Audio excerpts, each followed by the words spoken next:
Bonjour à tout le monde, on est hyper content de vous retrouver. De retrouver certains qu'on n'a pas vus depuis longtemps, et certains qu'on a vus il y a 2 mois.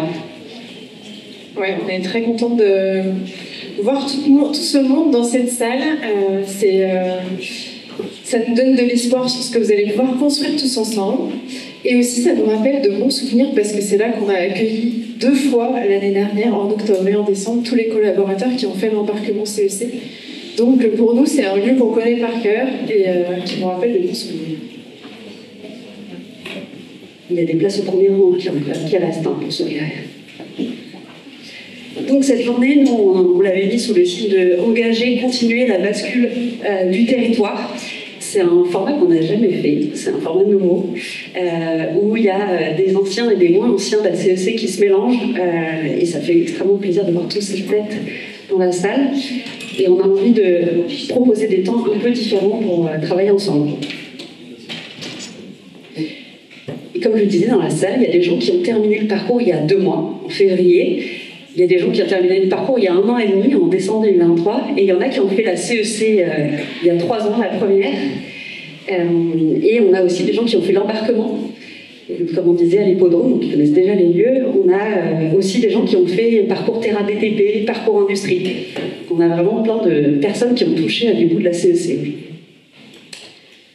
Et puis, comme on ne veut pas que le collectif CEC soit un collectif qui est fermé, de la même manière qu'en saison, certains acteurs venaient observer ce que vous viviez, on a encore invité des acteurs du territoire qui vont pouvoir vous accompagner dans vos cheminements. Alors vous pouvez voir leur logo ici, vous pourrez les croiser tout au long de la journée.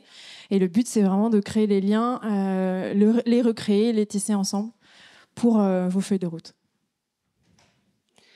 Nos 3 intentions pour aujourd'hui. La première, c'est de célébrer, parce qu'on a terminé le 2e parcours 2024 sur le territoire. On a envie de vous donner un peu à voir ce qui s'en est dit, ce qui s'en est fait. Et on a envie de le célébrer avec vous. On a aussi envie d'inspirer ou réinspirer. Il y en a certains qui avaient terminé la CEC il y a plus longtemps, qui nous ont dit qu'ils avaient besoin de petits shoots de la CEC, de petites journées pour revivre l'énergie du collectif, l'inspiration. Et d'engager, donc on aura des temps de travail, des temps de croisement entre vous, notamment cet après-midi. Et parce qu'une journée CEC ne serait pas une journée CEC sans reliance de démarrage, parce que sinon ça n'irait pas, on va passer la main à Manon et Alice. Merci. Merci.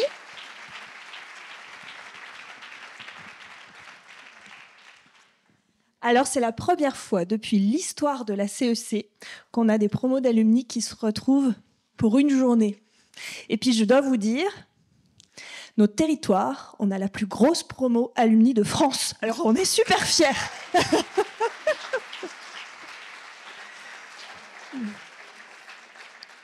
Et souvent, vous nous dites qu'avoir vécu la CEC et rencontrer d'autres personnes qui ont vécu la CEC, c'est « Ah, mais salut, t'as fait la CEC, mais on est quasiment pareil, vas-y, on se fait la bise. » Mais blague à part, vous avez beaucoup en commun, mais à la fois, vous êtes très divers de toutes ces entreprises, de toutes ces personnes. Et si on reprend les principes du vivant, eh bien, plus il y a de diversité et plus un écosystème est fertile. Alors, on a décidé de vous proposer un exercice simple, un petit peu en mode réveil musculaire, un petit peu en mode connexion de squat, pour démarrer cette journée en énergie. Alors, on va lister des affirmations, et si vous vous reconnaissez dans cette affirmation, on vous invite à vous lever. Allez, attention, il faut s'échauffer les cuisses, c'est parti. Alors, je préfère l'hiver à l'été. Je préfère la mer à la montagne. Je préfère le sucré au salé. J'ai déjà eu une montée d'adrénaline ce matin pour arriver pile à l'heure. J'ai pédalé pour arriver jusqu'ici. Bravo! Ah, bravo!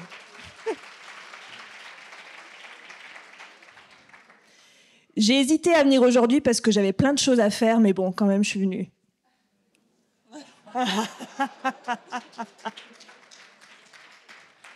Je me demande encore ce que veut bien dire régénératif.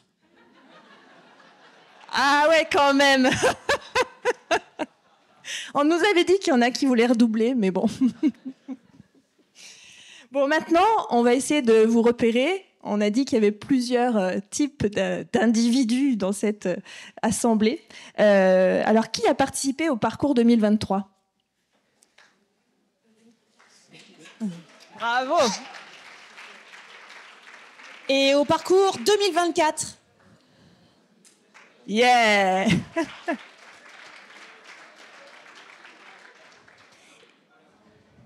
Qui a fait partie des premiers pionniers à faire le premier parcours ? Yeah.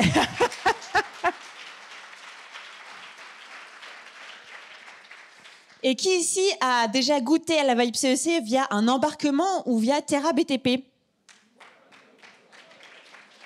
Ou CEC Industrie. Ah. Tiens, qui fait partie de l'équipe, là, CEC, là ? Ils sont toujours au fond. Ils veillent au grain. Et qui est partenaire de la CEC sur le territoire ? Institution. Allez, super. Merci d'être là avec nous. Alors, question finale. Qui se réjouit de retrouver la vibe CEC ? Ah. Merci beaucoup. Merci.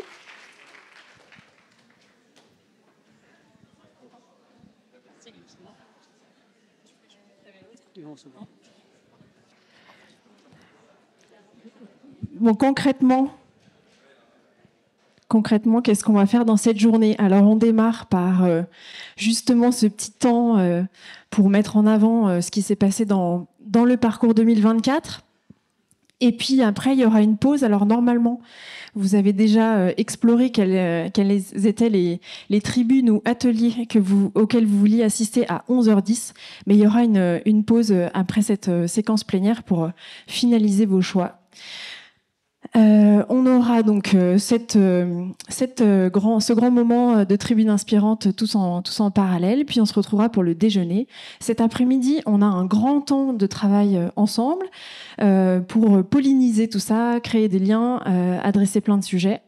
Et puis, en milieu d'après-midi, on voudrait encore faire quelque chose qu'on fait dans les sessions, c'est-à-dire vous présenter une personne qui peut vous marquer, qui va être puissante. On a invité donc Claire Michalon et le but c'est de voir d'appréhender l'époque dans laquelle on vit.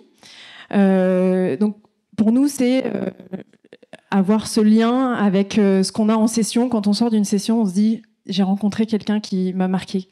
C'est ça qu'on veut en milieu d'après-midi. Et puis après on aura une petite clôture et un cocktail.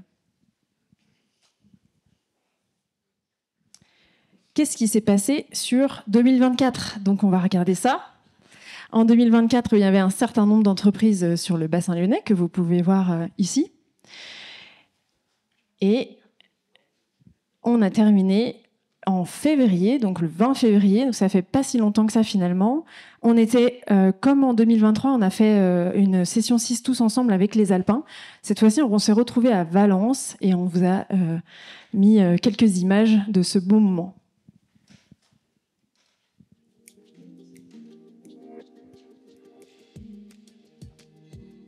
Eh bien, il y a 10 mois, j'avais quand même pas mal conscience des enjeux. Et je me disais que ces enjeux sont tellement grands, globaux, qu'à notre petite échelle, c'était probablement compliqué d'agir. 10 mois après, je me dis qu'en fait, en prenant le temps de la réflexion, on a certainement tous un rôle à jouer.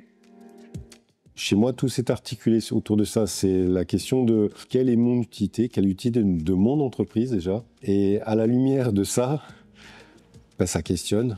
Très fort, quoi. Quel est le socle, en fait, d'IMA7 ? Qu'est-ce qu'on ne veut pas changer ? Et ça, j'ai trouvé ça très puissant comme question, finalement.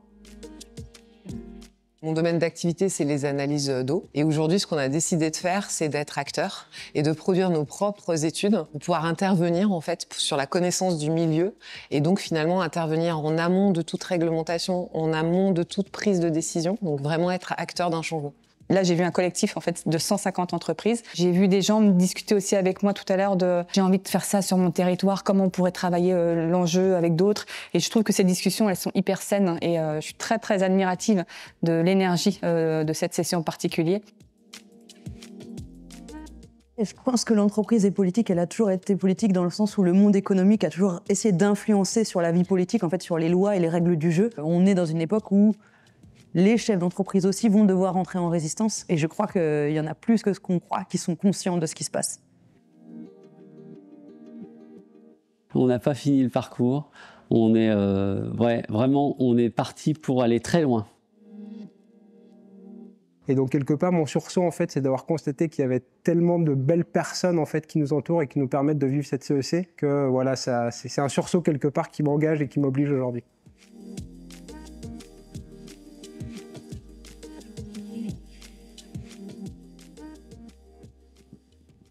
On vous a mis la version LinkedIn compatible, mais il y a une version avec la soirée aussi, un peu plus, qu'on a coupée.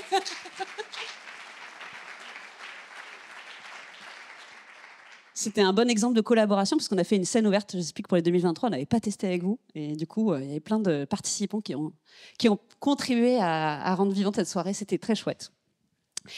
Derrière tout ça, il y a quelques chiffres qu'on voulait vous présenter.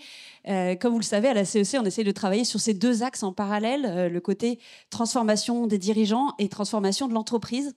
Donc ces deux chiffres-là, c'est vraiment ce qu'on essaye de mesurer en termes de notre impact à nous, association. Donc à gauche, vous avez les chiffres pour avant la session 1 au niveau d'information et de connaissance des dirigeants à titre individuel. Donc on va dire qu'un grand nombre de gens étaient informés, voire bien informés déjà. Et au niveau de l'organisation, comment elle se situait avant la feuille de route. Donc, on avait une majorité des entreprises qui étaient en mode responsable. Responsable, c'est j'applique la réglementation et je mets de la RSE au niveau de la réglementation. Et on va dire un tiers qui était en business as usual, c'est-à-dire pas forcément de structuration RSE. Après les 10 mois du parcours, les graphes se transforment comme ceci. Le niveau d'information sur la crise écologique est très bon, voire pour la majorité des participants. Et les organisations, un tiers se déclarent en chemin vers le régénératif et les deux autres tiers vers le contributif, donc aller au-delà de la réglementation et proposer d'autres modèles d'affaires. Toujours au niveau de la feuille de route, qu'est-ce qu'on voit apparaître? Alors, on essaye tout ça de consolider ces données au niveau national et pas que sur le territoire. C'est pour ça qu'on vous a demandé de remplir des formulaires assez précis. Donc, sur la feuille de route, là, on peut donner trois informations. 80% donc, des feuilles de route intégreront le côté décarbonation et réduction d'impact, évidemment. L'humain au cœur de la transformation, c'est quelque chose qui apparaît énormément dans les feuilles de route. Et aussi, l'adaptation et la résilience face aux aléas qui arrivent, avec 67% des répondants. Et puis, on s'attaque aussi vraiment dans la CEC au changement de modèle, ça vous le savez. Et donc, on essaye de voir dans les feuilles de route quels sont les concepts ou quels sont les tips qui sont pris pour faire changer justement le modèle. Et donc là, on voit que dans les feuilles de route, il y a beaucoup de renoncements. Ça, c'est très important pour nous. Et puis, il y a l'éco-conception, peut-être un peu plus classique. Et puis, peut-être quelque chose de moins facile, moins appréhendable, c'est le principe d'investissement en écosystème. Donc voilà, c'est différents critères qu'on essaie de calibrer. Et un dernier chiffre sur le partage de la valeur, qui fait vraiment partie des 3 piliers de la feuille de route, le côté système terre, humain et valeur. Sur l'aspect principal qu'on retrouve dans quasiment toutes les feuilles de route sur le partage de la valeur, c'est la mise en œuvre de nouvelles formes de coopération et de coalition d'acteurs au sein d'un territoire ou d'un secteur. Et ça, c'est vraiment quelque chose qu'on a envie de continuer avec vous à travailler. Donc ça, c'était quelques chiffres. Ils sont disponibles dans un rapport. On en a imprimé quelques exemplaires ici. Tout sera en ligne. C'est ce qu'on a pu tirer de l'analyse globale des feuilles de route. Et derrière, il y a bien sûr toutes les feuilles de route qui ont été construites pendant ces 10 mois. Et avant de rentrer dans les feuilles de route, on voulait pour nous, il y a vraiment une notion de courage derrière ces feuilles de route, d'accepter de les publier. On sait que c'est pas simple, c'est un engagement d'accepter de mettre un point final ou intermédiaire sur cette feuille de route et d'accepter de la publier sur le site de la CEC. Et vraiment, on insiste parce que sans cette publication, nous, on ne témoigne rien. En fait, derrière, c'est quelques chiffres globaux, mais il n'y a pas de concret. Chaque feuille de route qui est publiée, c'est un récit. C'est un récit d'une transformation que vous avez choisie pour votre entreprise, la façon dont vous voulez le faire, et ça contribue à la bascule. Et c'est vraiment important, et donc on vous remercie, tous ceux qui ont accepté de les publier. On sait que ça engage, mais nous, ça nous engage aussi vers l'intérêt général. Donc cette année, on a collecté 132 feuilles de route, et il y en a 103 qui sont aujourd'hui publiques. Donc merci et bravo à vous tous.